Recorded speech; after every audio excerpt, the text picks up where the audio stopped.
Hey, we're at risk of receiving another illegitimate copyright strike on the channel. I know, exciting times. I hope you're having fun too. So I want you to imagine a situation where a company announces a new product. In doing so, it goes on stage or it uploads an announcement video of this product and stretches the truth a little bit, or otherwise does something that deserves some kind of commentary, criticism, or newsworthy reporting from the media. Now, I know this is hard to imagine, a company lying about the performance capabilities of its product, but let's just suspend disbelief for a moment and pretend that that's what they did in this video. Now, you might think that the media would jump at an opportunity to report on this, because they could take clips from that announcement trailer or stage presence, upload them to support that this was in fact a thing that happened, and show the actual statements from the company that were made, so that you don't just have to take our word from it, you watch it actually happen, and then we provide the commentary on it. Again, hard to imagine any of this, but now let's just also add a layer of depth and say that the company that is announcing the product has licensed a music track, and that company puts the track in the background of the stage presence while the executive is speaking about the product, or they bake it into the background of the video announcing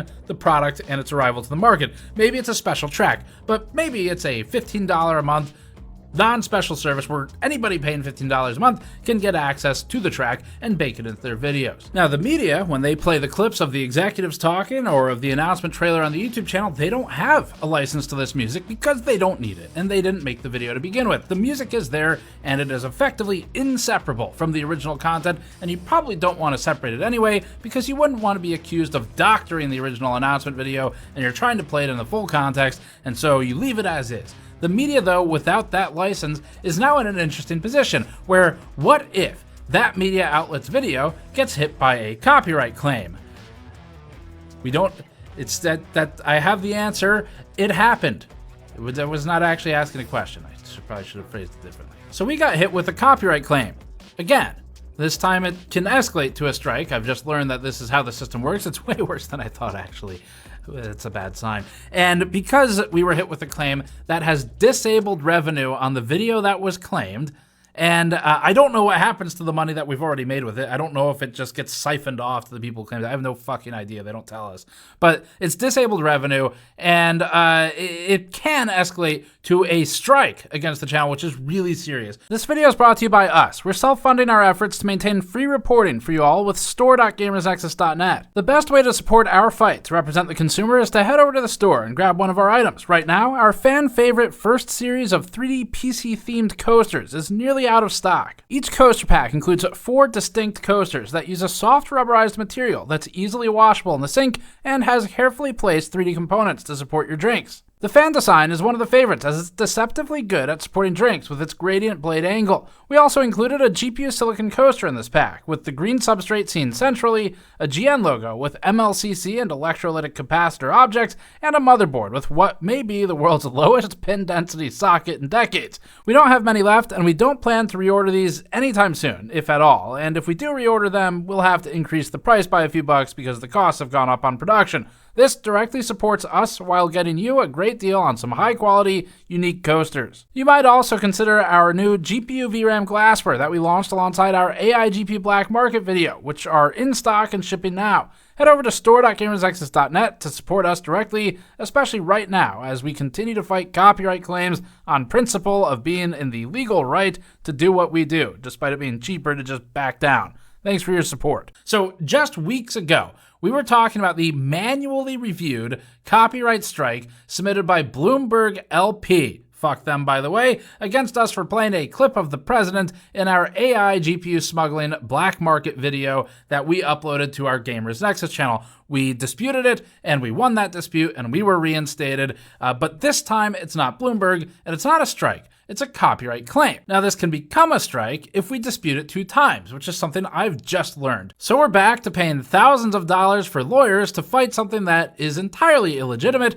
and from which I have probably already earned basically most of the money that I will ever make on it, meaning that at this point, I'm spending more than I'm gonna make after it's fully reinstated with monetization, but we're gonna do that because this is my way of fighting to make sure we preserve our free and open media and our right to report on companies and show what's happening in the space and hopefully keeping them honest. And in this instance today, it doesn't appear to be a tech company that's filing the claim. It's a music licensing company, and we're going to come back to that. But it can be abused and exploited by the companies on which the free and open press and commentators online and reviewers can be silenced by using the mechanism that we are going to expose to you today, because I didn't know it worked this way. So again, I love working with our lawyers. They are extremely good at this, and they have won every single instance where we have had to fight so far. But I also really hate working with the lawyers because they are really expensive. But hey, it's worth it. And it's important to us. All right, so this shit is really simple today. Here's what happened. On January 11th, on the GamersNexus channel, we posted this video covering the absolute absurdity of NVIDIA's RTX 50 series partner model cards. That was almost a year ago. Now, in a bizarre twist of fate, we get to cover the absolute absurdity of YouTube's copyright claim system. In that video, we played the marketing materials of Asus for its then upcoming RTX 5090 Astral. Why is it always Asus? I don't even think it was intentionally them this time. I think it just happened to be attached to them. But just why always Asus? Anyway, we played a clip of their video and then I said this. The series is inspired by the mysteries of the universe and the captivating power of astronomical wonders like black holes. We assume they're talking about the black hole that you'll throw an astronomical amount of money into. Now, we weren't claimed because they wished they had thought of that first, but actually part of that parody included Asus's ridiculous marketing language. In order to demonstrate that the marketing language actually existed, we played the Asus marketing clip, which included an audio track from Epidemic Sound, a music licensing service. Asus presumably has a license with Epidemic Sound. However, and we've confirmed this with our lawyers, we don't need a license with Epidemic Sound in order to provide parody, newsworthy reporting, commentary, critique, or anything else that falls under fair use of Asus's derivative work that includes Epidemic Sound's song in it. Even if a company is using a licensed track in their announcement video, we don't require a license in order to comment on it and do our jobs, which is make sure the public is informed about the truth and about what's happening in the industry, good or bad. Now, our 23-minute long video with 20 seconds of their audio track under Asus's possibly AI-generated voice and script is not a market substitute for the actual source song. Now, maybe I would consider trying to use AI or something to remove music from videos in the future to avoid this, but I don't want to be accused by the companies of manipulating their videos, because you could imagine a response where they could put something out to Twitter. Again, Asus they're just attached to this time, I think. But a company could put a response out on Twitter and accuse an outlet of modifying a video when they report on it. And they would technically be correct if all you did was strip the music out of it to avoid a licensing claim. I think it's better to avoid that situation altogether and just play it as they made it, because that's reality and that's what we're reporting on. And also I have a legal right to do it, and so that's what we're going to do. Anyway, we published that on January 11th. Many months later now, Epidemic Sound files a copyright claim against us under the mountain of the Bloomberg copyright battle that we've been having in the background. I didn't even notice that they filed it originally, which means that it was there for potentially upwards of a month, denying us revenue from that video for that entire period, because the first thing that the YouTube dashboard showed me was a copyright strike that I was actively fighting from Bloomberg. What was not immediately apparent and surfaced at the top was the secondary claim from Epidemic Sound. I found that after the Bloomberg one went away. Now, I could navigate to the copyrights tab and just see if any others popped up, I guess. But we did eventually find it. Probably what happened is Epidemic Sound found this one through some form of automation, which would normally be Content ID claim. They have now manually, however, recommitted to the copyright claim they filed. I have disputed it. They have manually asserted that it is valid. It is no longer a purely automated system. The response that we got from them was to reject the dispute. And then we emailed them with our lawyers, and there was another response we'll get to in a little bit. So we think that this is an abuse of the system, and it seems that Epidemic Sound is the one abusing it, and we'll cover that, but it could be exploited by others. All right, let's go over the difference between a copyright strike and a copyright claim. That's important on YouTube. It's a big difference, and I didn't know all of this before we went through this process because it's changed a bit over the years. So a copyright claim is the smallest form of an infraction on YouTube. Here's what Google says about this. Quote, if any copyright owner finds their copyright protected content on YouTube without their authorization, they can submit a copyright removal request, also known as a takedown notice or simply a takedown. It is a legal request to remove content from YouTube due to alleged copyright infringement. They say some copyright owners use Content ID, a tool that automatically scans YouTube for copyright protected content. When Content ID finds a match, the matching content gets a Content ID claim.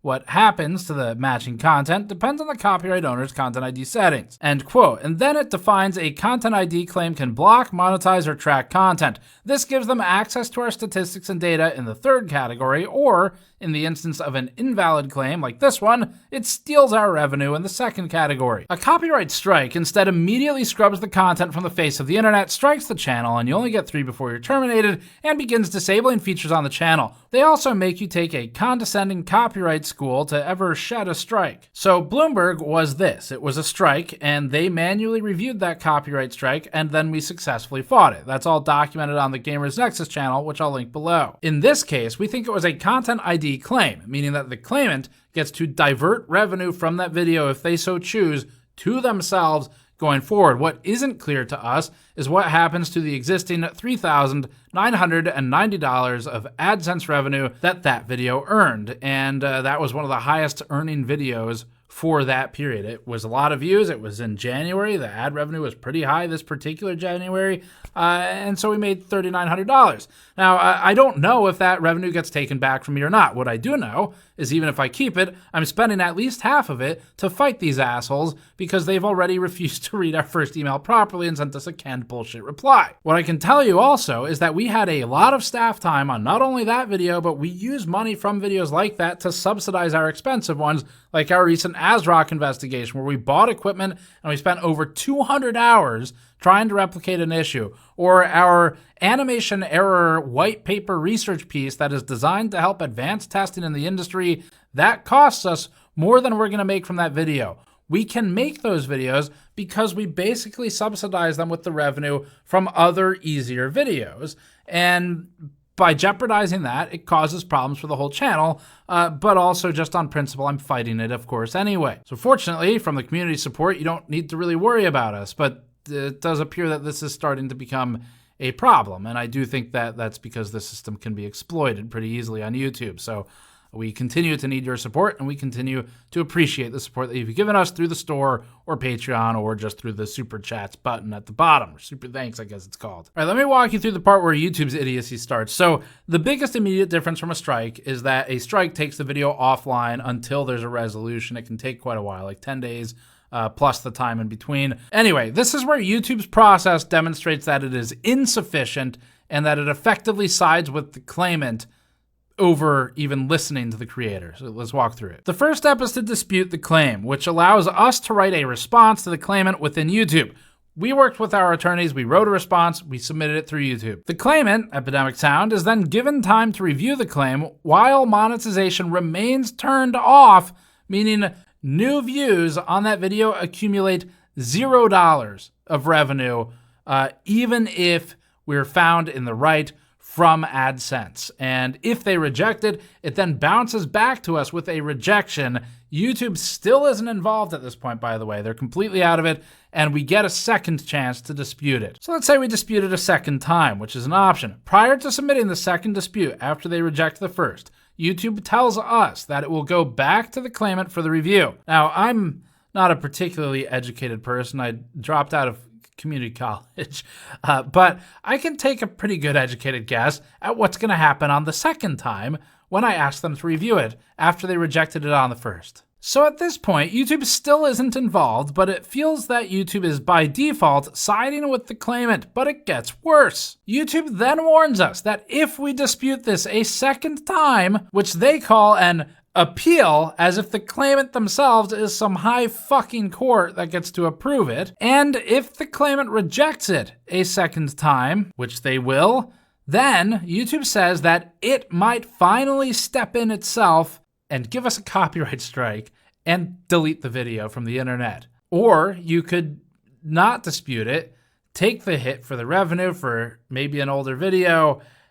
It stays online at least. You don't make any money. You don't risk a strike, and you just kind of move on, which is definitely what it is set up to make you feel like you should do, I think. So basically, YouTube might itself choose to convert a claim into a strike and begin levying the most severe punishments on the platform against the creator for disputing a claim against the claimant twice.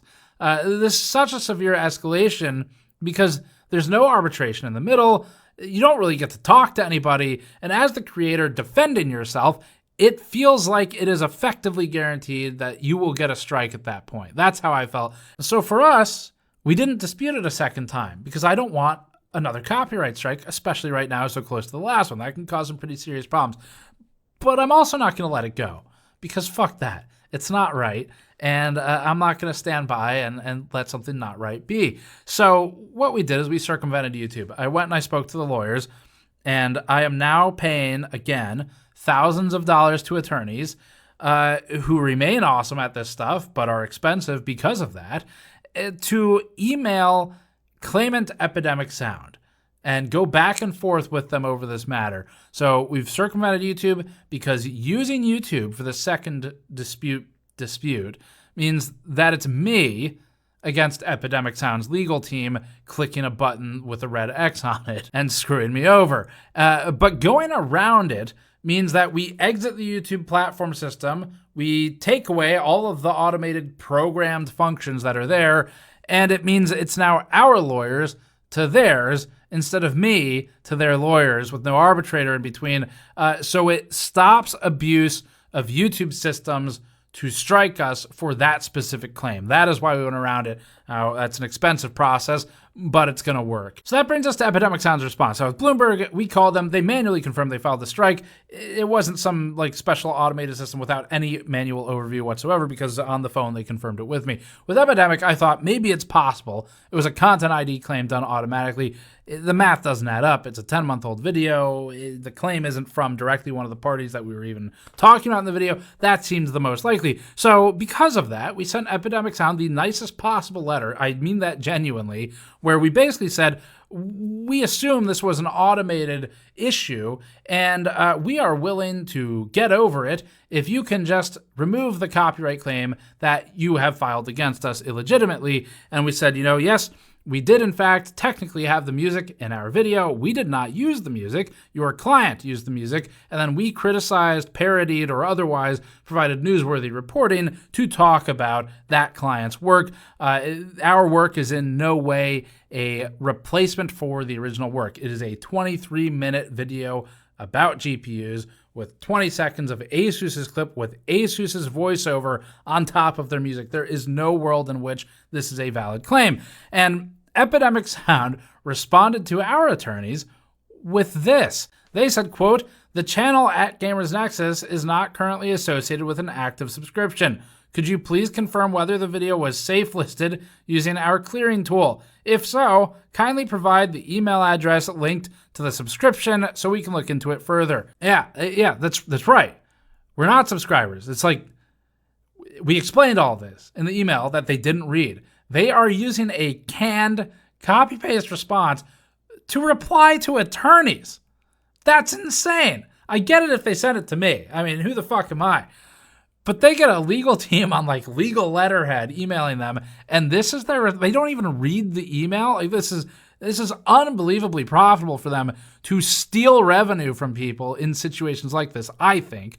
And then not even pay people to properly read you don't even need lawyers at that point. You just paste the reply and go. So now they are preventing us from making money on that video. They, if they choose, are taking the money from us on that video, if that's the option they choose of those three. And they are forcing me to pay attorneys hundreds of dollars an hour to deal with copy-paste replies when this could have been a single email issue that is significantly cheaper. I am now going to spend probably half or more of that AdSense money that I told you, $3,990 I think it was, which actually was pretty good on that video as a bit of an outlier, but I'm going to have to pay probably half or more of that to attorneys. We're not going to be profitable on that video anymore at that point. The good news is we're not going to be negative on this video. We'll be positive on this video. So I don't know. This is not the way I prefer to do it, but at least I guess maybe it kind of works out, hopefully. But anyway, if we hadn't fought Bloomberg tooth and nail, this is what I really want to point out here. The danger that we highlighted there, this is it. This is real. Like this validates I feel very validated here, because the big concern I drew with the Bloomberg one was that was a strike. 1 of 3 is dangerous. Like, that actually does align with your channel can be deleted. And this would be 2. So if we hadn't fought that one tooth and nail, then this, if I challenge it a second time and they strike it, that's 2. It's only 1 more before it's gone, right?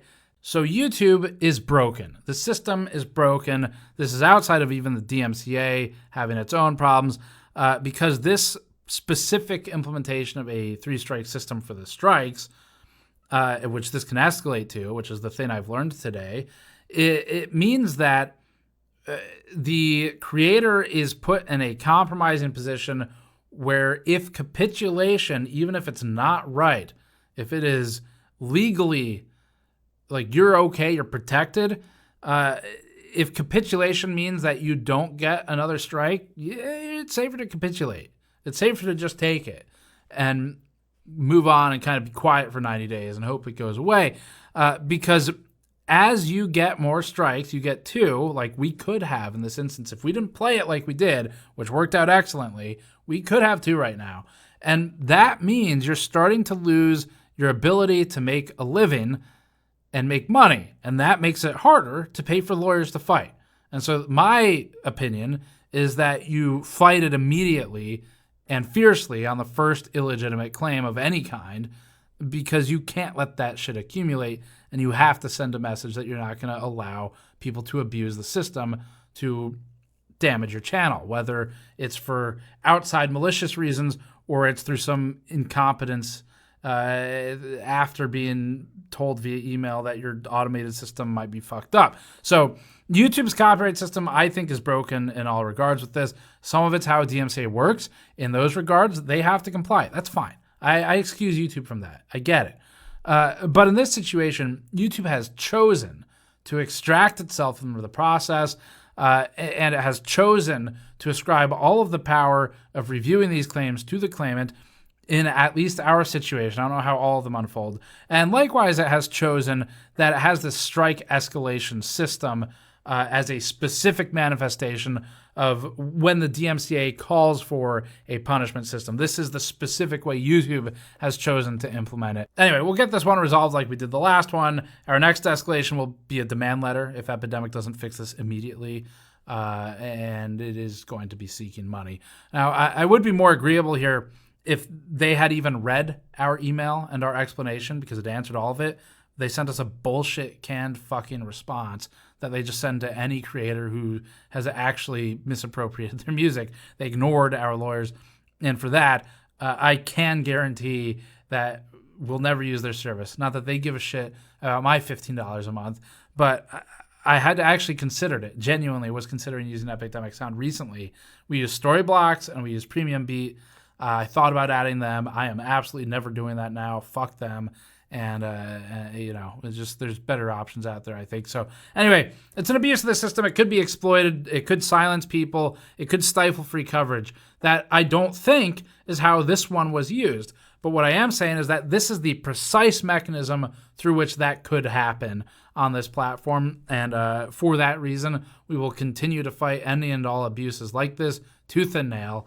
And we will do so to make sure we can continue publishing our content exactly how we want and telling you what we think you need to know. So anyway, we could use your help in funding our operation if you can afford it. If you can't afford it right now, that's fine. Like, it's okay. Worry about yourself first. That matters more to me. But if you can afford it, head over to store.GamersNexus.net. Consider grabbing one of our coaster packs, our glassware sets, our dice or other items, PC building mod mats or soldering mats, and those will directly fund our deep dive research pieces like the one we just published, trying to advance testing in the industry on animation error on the GamersNexus channel, while also funding our running commentary on wider issues at play on this channel. Thanks for your support, and fuck Epidemic Sound.